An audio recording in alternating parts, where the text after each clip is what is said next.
Hi guys! So for today's mini vlog, panibagong araw, panibagong ganap na naman na nangyari sa buong maghapon. Just keep on watching! At syempre na-miss nyo ba guys yung mga sanggip vlog ko dito? At ayun nga, yung mga kasama ko, si Ate Elma, yung kapatid nga pala ni Ate Elma, saka nga pala jowa ng kapatid ni Ate Elma. Sumu-order na nga kami dito mga garbiglaan, sanggip nga lang to sa Manila. At ayun nga guys, sumu-order na nga dito si Ate Elma. Kaya ayun nga, hindi pa nga ako kumakain dito, pero parang napakahagard ko naman yata, parang napakadami ko naman na yatang niluto dito for today's video. Kaya ayun nga, ito nga pala yung pang second meal ko dito. Hapunan na nga pala yung kaya kailangan nga natin pumaya. At mga girl, naaalala nyo nga pala, sa EDSA nga pala to, North EDSA, dito nga pala kami nagsanggip nila kuya dati. At may vlog na nga din pala ako dito no. Mga girl, masyado na talaga yung pagkatuwa ko dito dahil nandito nga yung favorite kong side dishes. Basta mga girl, corn nga pala yun, yung may gatas nga pala, favorite ko nga pala yun. At first time ko nga din pala makasama dito yung kapatid ni Ate Elma pagdating nga sa kain. At ngayon ko lang talaga siya nakasama dito for today's video. At syempre mga girl, magpapahuli ba dito yung favorite ko? Ayan na nga pala mga girl, sinerve na nga pala yun at napakabilis nga lang namin naubos. At sabi ko nga sa kapatid na Ate Elma, itry nga pala nila tong favorite ko, napakasarap. Kaya ayun nga pala mga girl, nagpakuha pa nga din ako dito ng 3, dinamihan ko na talaga. Paano nga kasi mga girl, napakasarap naman kasi talaga niya no. Tignan nyo naman kasi guys, napakadaming sinerve sa amin. At sabi ko nga mga girl, pagka uwi ko nga dito, itatry ko nga at gagawin ko nga sa bahay. Ayun nga guys, so napakasarap naman kasi talaga niya. Kaya ayun nga, ito na nga yung mga dumating na pork bulgogi nga pala yan. Napakasarap nga pala niyan dahil parang lasang barbecue nga pala siya. Kaya ayun nga, sabi ko nga dito sa kapatid ni Ate Elma, videohan niya nga ako para ipagluluto ko nga sila dito. O ang tapang nang hiya ko mga girl no, nagpa-video pa talaga ako at first time nga lang namin magkita dyan. Kaya ayun nga, buti na lang talaga, binidyohan nga ako ng kapatid ni Ate Elma dyan no, ay nakatingin nga sila sa akin dalawa niyan. Kaya ayun nga, ito nga pala yung mga pinaka-favorite ko dito, kaso nga lang guys mga girl, napakatagal nga nila mag-serve dito. Kaya ayun nga, i-ready na nga natin yung Losart at saka nga yung sinarisin dito para matanggal na nga yung high blood ng It's Emil Vlog nyo. Kaya ayun nga, nagluto-lutuan na lang talaga tayo dito. Ewan ko na lang talaga pag nasunog to, mapapagalitan nga ako ni Ate Elma dito.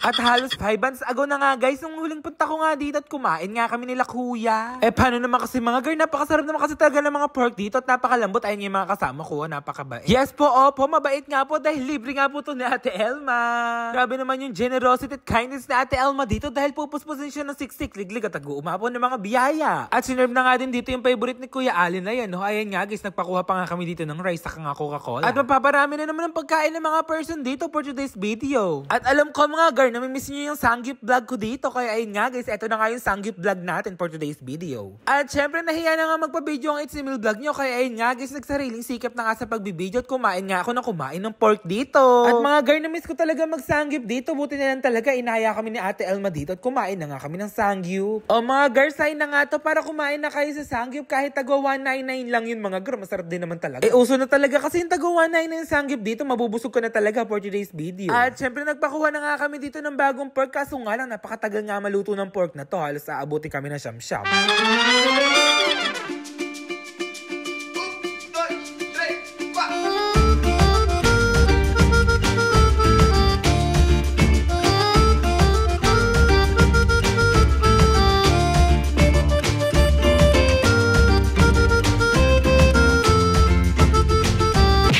Siyempre, after 30 minutes nga pala, ito na nga pala yung kaganapan namin. Kaso nga lang talaga, nabusog na nga kami. Di pa dumadating yung order namin na pork. Or baka busy lang si ate kaya hindi kami naasikaso, pero okay lang yun guys, itiisin na lang talaga namin gutom namin dito, We understand mga girl, masarap naman kasi talaga yung mga pagkain dito, kaya ayun nga guys, picture muna tayo dito.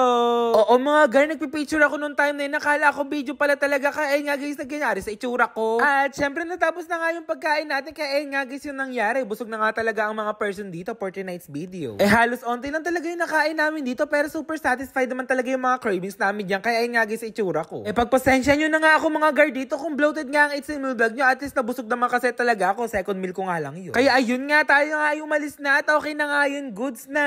At salamat nga po pala Lord sa blessing. At salamat nga pala kay Ate Elma. At ayun nga guys, uwian na nga ang mga person dahil nasa Manila pa nga kami. Kaya ano pang inaantay nyo? Tara, let's go na guys!